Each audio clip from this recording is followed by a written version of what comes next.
नमस्कार, मैं Satyendra Kumar Sharma, typing instructor, TCAB NIEPVD Dehradun से Hindi braille shorthand dictation class में आपका स्वागत करता हूँ। तो शुरू करते हैं। हिंदी डिक्टेशन गति 70 शब्द प्रति मिनट। पर्यावरण और वन। प्राकृतिक जगत में सभी प्राणी एक दिन अवशेष बन जाते हैं और यही अवशेष भविष्य के लिए जीवन का आधार और भौतिक साधन बनते हैं। जीवन और मरण, मरण और जीवन का चक्कर अनंत काल से चलता आ रहा है, पर समाज की व्यवस्था को किसी प्रकार की क्षति नहीं हुई। विज्ञान की अत्यधिक प्रगति ने अत्यधिक उपभोग की संस्कृति को जन्म दिया है। आधुनिक व्यवस्था ने निर्माण और विध्वंस, सृजन और विनाश के संतुलन को बिगाड़ दिया है। इसके फलस्वरूप आज के समाज में प्रदूषण का प्रादुर्भाव हो गया है। प्राकृतिक संपदा का निर्माण कम हो रहा है और विदोहन अधिक हो रहा है। प्राकृतिक संपदा में वनों का तेजी से नाश एक वैश्विक समस्या का रूप ले चुका है।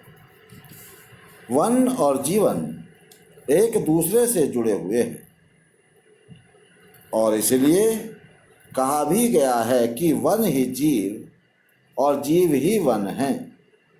बिना वन के जीवन की कल्पना नहीं की जा सकती है। फिर भी ज्यों-ज्यों आबादी बढ़ रही है, वनों की संख्या लगातार घटती जा रही है।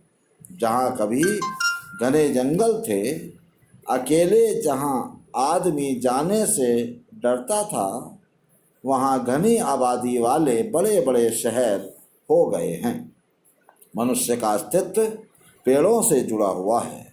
यदि पेड़ पौधे ना हों तो मरुस्थल में मनुष्य की कल्पना नहीं की जा सकती है। वनों में वन्य जीव तो होते ही हैं, असंख्य किस्म की जड़ी बूटियाँ भी पाई जाती है। ये जड़ी बूटियाँ अनादिकाल से विभिन्न रोगों के उपचार के काम आती हैं, लेकिन जिस तेजी से वन साफ होते जा रहे हैं, उतनी ही तेजी से वन्य जीव और जड़ी बूटियां भी समाप्त होती जा रही हैं। एक अनुमान है कि वनों के विनाश से अब तक वन्य जीव और जड़ी बूटियों की लगभग 500 किस्में मिट चुकी हैं। विनाश की यह प्रक्रिया रुक नहीं रही है। भारतीय संस्कृति में पेड़ पौधों के महत्व को स्वीकार करते हुए उनके प्रति जनमानस में श्रद्धा उत्पन्न की गई थी। घर के आंगन में तुलसी का पौधा लगाने की आम प्रथा रही है। पीपल और आम को काटना पाप माना जाता है। आंवले के नाम पर भी एक नवमी आती है, जब पूरा परिवार उसके पेड़ के नीचे बैठकर भोजन करता है। घर के आसपास नीम इसलिए लगाया जाता है कि उसका एक पेड़ पूरे परिवार का स्वास्थ्य ठीक रख सकता है। शिव के प्रसिद्ध और साधारण मंदिरों पर वट वृक्षों की छाया होती है।